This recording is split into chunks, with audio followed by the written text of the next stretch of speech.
को हराने के लिए नहीं, महाराज को जिता करके भारतीय जनता पार्टी के ऑफिस में ही भेजेंगे। इधर उधर नहीं जाएंगे। और जो भारतीय जनता पार्टी ने टिकट दिया और उस दिन ही लग गया था कि ये टिकट जीतेगा नहीं, क्योंकि जो कांग्रेस का उम्मीदवार आपके यहाँ बीच में आएंगे उसके सामने आपके भारतीय जनता पार्टी के उम्मीदवार बहुत छोटे साबित होंगे। उस लहर को और उस आंधी को योगी लक्ष्मण नाथ जी ही सहन कर सकते हैं और यही उसको आगे ध्वजा को पार कर सकते हैं। और एक आप लोगों को मैं बता दूं कि एक पार्टियों का ट्रेड चल गया है कि टिकट कि कौन सी जाति बड़ी है उसी में से देना। मैं एक मिनट आपसे पूछना चाहता हूं कि हमारे पहले शंकरलाल जी एमएलए थे, उनकी जाति कितनी बड़ी थी? सुखलाल जी सैंचा थे, उनकी जाति कितनी बड़ी थी? उससे पहले मांगीलाल जी रणवा आए, उनके पास कौन सी जाति थी? उनको नीचे से उठा करके जो जनता की सेवा कर सकते थे और जो जनता की भावना होती थी कि ये हमारा सेवक होगा और जनता की आवाज सुनकर के टिकट दिए जाते थे। लेकिन आजकल ऊपर नेताओं ने, दोनों ही पार्टियों ने एक ऐसा ट्रेड बना दिया कि जातियों का ये जाति की सीट हो गई, ये फलानी वो जाति की, तो फिर पीछे जो जातियां हैं वो जातियां भी तो वोट देती है, उन जातियों के भी तो वोट है, तो वो क्या केवल दरिया ही बिछाते रहेंगे और केवल ये नारे ही लगाते रहेंगे? इसलिए हमने सोच करके महाराज को खड़ा किया कि ये किसी भी जाति से नहीं आते हैं, ये संत है और इनमें 36 ही जातियों का समापन है। कोई भी व्यक्ति आता है, आज मुझे भी आप एमएलए बना दो, तो पहले मैं सोचूंगा कि मेरे जाति का बच्चा कहीं नौकरी में जाए, मेरे जाति के मैं थानेदार लेकर आऊं, मेरे जाति का मैं एसडीओ लेकर आऊं, मेरी जाति का मैं डिप्टी लगाऊं, मेरी जाति के ज्यादा से ज्यादा अधिकारी रहो। जो आप लोग देख ही रहे हैं कि जो भी पद पे आता है उन जातियों का अधिकारी और वो आते हैं और वो शोषण करके हमारा जाते हैं। हम हमेशा जयकारे लगाते हैं, 5 साल आते हैं और वो का वो रिजल्ट रहता है।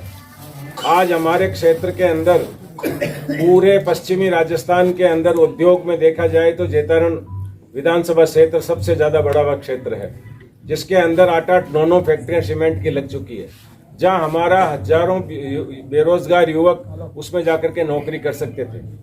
लेकिन यहाँ जितने भी जनप्रतिनिधि रहे वो फैक्ट्रियों से मिले, हमारी नहीं सोची। अगर वो फैक्ट्री लगने से पहले उनके साथ बैठ करके एमओयू करते कि हमारे इतने युवाओं को लगाना पड़ेगा, इतने पढ़े हुए बच्चों को आपको नौकरी देना पड़ेगा, इतने मजदूर इसमें काम करेंगे, तो आज हमारी जैतारण क्षेत्र का कायाकल्प हो जाता। लेकिन किसी ने इसको 2 दिन जाएंगे, फैक्ट्री के गेट के बाहर बैठेंगे, हम लोगों को साथ में लेंगे और जब उनका काम हो गया वो आकर के ठीक है साहब आपके 1 महीने के अंदर व्यवस्था हो जाएगी, 1 महीने में जनता भूल जाती है, उनकी व्यवस्था हो जाती है और टाइम पास हो जाता है। ऐसी बातों को सबको सोच करके आज आपके बीच में योगी जी को लाएं। योगी जी के लिए चाहे हरिजन का बच्चा होगा चाहे ब्राह्मण का बच्चा होगा, ये दोनों को एक ही दृष्टि से देखेंगे। इनके आप लोगों से मेरी सबसे निवेदन है कि आप लोग जितने भी छोटे समाज के लोग हो वो सब आप एकत्रित हो, आप अपने वोट की वैल्यू समझो। आज 1,32,000 वोट छोटी कम्युनिटी के हमारे जैतारण के अंदर, 3 लाख वोटों में से 1,32,000 वोट जो है छोटी कम्युनिटी के हैं, लेकिन वो अपनी ताकत समझते ही नहीं है। वो धारा में ही बहते हैं और उस धारा में चले जाते हैं और उनकी कोई पूछ नहीं होती है। उनके साथ कोई अन्याय होता है तो कोई खड़ा नहीं होता है।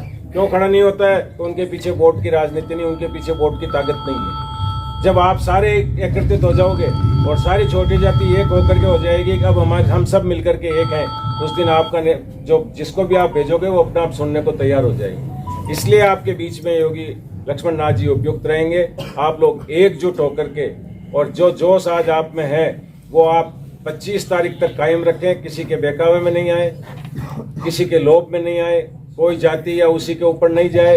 ये धर्म युद्ध है और अगर इस दफे आपने भगवान को हरा दिया तो आइंदा जैतारण के अंदर कोई भी व्यक्ति हिम्मत नहीं करेगा किसी व्यक्ति से टक्कर लेने की।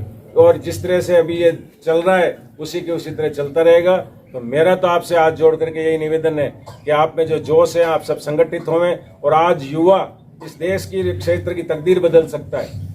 तो आज आप सारा का सारा युवा जिस तरह आज उद्वेलित हो रखा है और युवा में जो जोश है उस जोश को आप कायम रखें। और आपने इतने समय तक इंतजार किया और हम आपके बीच में लेट पहुंचे, उसके लिए हम माफी चाहते हैं। और मैं आगे बाप जी को अर्ज करता हूँ कि आप अपने 2 शब्द फरमाएं।